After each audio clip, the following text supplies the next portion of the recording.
We are coming to the end of this. Welcome, Your Excellency.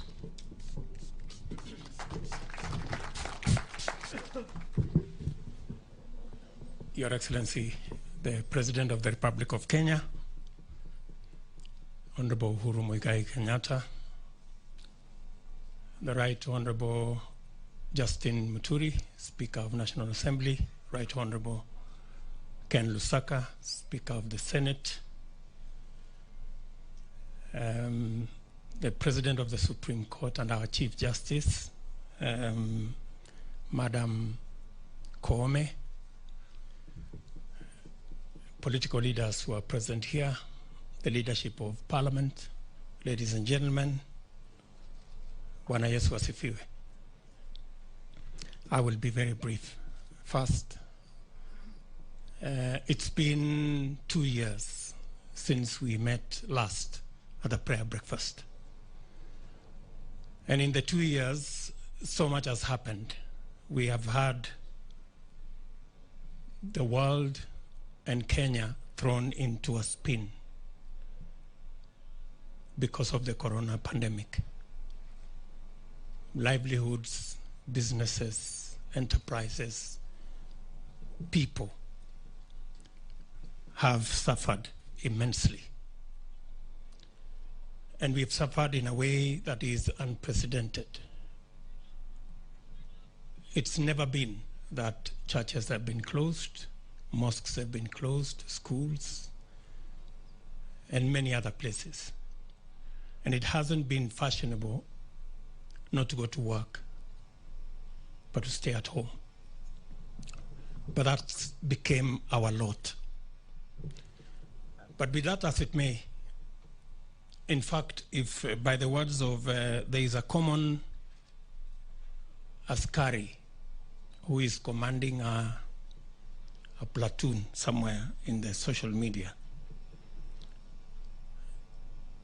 In our case, and that askari says, semeni kimeumana, we would actually have said in the affirmative, because things really became bad. Your Excellency, but because of your leadership, you stepped in, and our country, the ship of our country was steadied. We've progressively managed to get ourselves up. The ministry has done a commendable job. And today we are discussing how we are going to vaccinate citizens so that we can get ourselves out of this pandemic and begin to manage the economic issues and all the other issues. But be that as it may, we've had also, even in the midst of this pandemic, we've had positive things. Courtesy of this administration, the President launched the other day the Lamu Port, amongst many other projects that have been undertaken. We got ourselves a brand new Chief Justice, the first lady ever in Kenya to be Chief Justice. And also our Speaker got an appointment with the elders. And I think it serves him right. After being a speaker for so long, maybe it's time to be a spokesperson. So much has happened in that space. But I keep, as we reflect on this day when we have come to pray, both those of us who are here and those of us who are elsewhere, two things come to my mind. In a meeting where most of us were, there are some two gentlemen who say two fundamental things.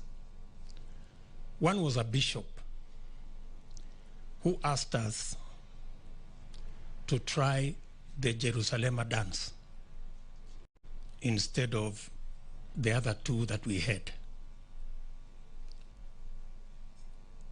So much happened,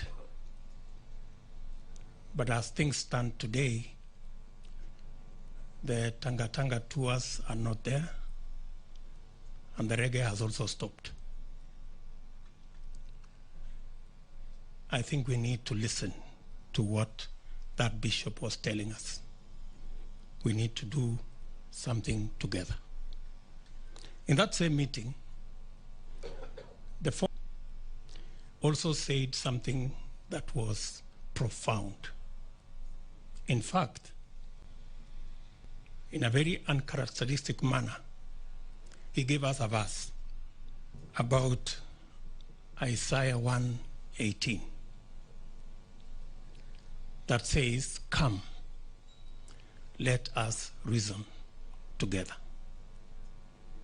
Maybe again, God is speaking to us and saying, "Come, let us reason together." Finally, last night, as I was preparing, villagers came from the village, including some of my relatives, because my daughter got a spouse. She works in foreign affairs, and so she got a foreigner to be a spouse. And so one of the gentlemen from the village was speaking to us, and he said something again, though coming from the village, that is very profound. He was telling us about this wedding in the Bible that was in Canaan. Not the Canaan that we all know in Kenya, but there was a village called Cana. And in this wedding, among the people invited was Mary, mother of Jesus, Jesus' mother, and Jesus himself, and others. And of course, in that whole thing, there was trouble, and there was shortage, na pia kiliumana. But because Jesus was there, things were sorted out. And he was telling us that in whatever plan, in whatever agenda, in whatever mission, have God in the equation. And I think that is profoundly what, again, we are reminding ourselves this morning.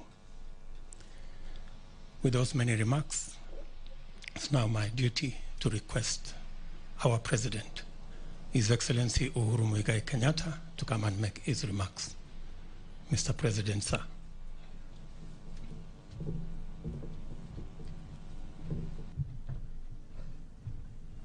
Asante sana, William. Please be seated. Thank you.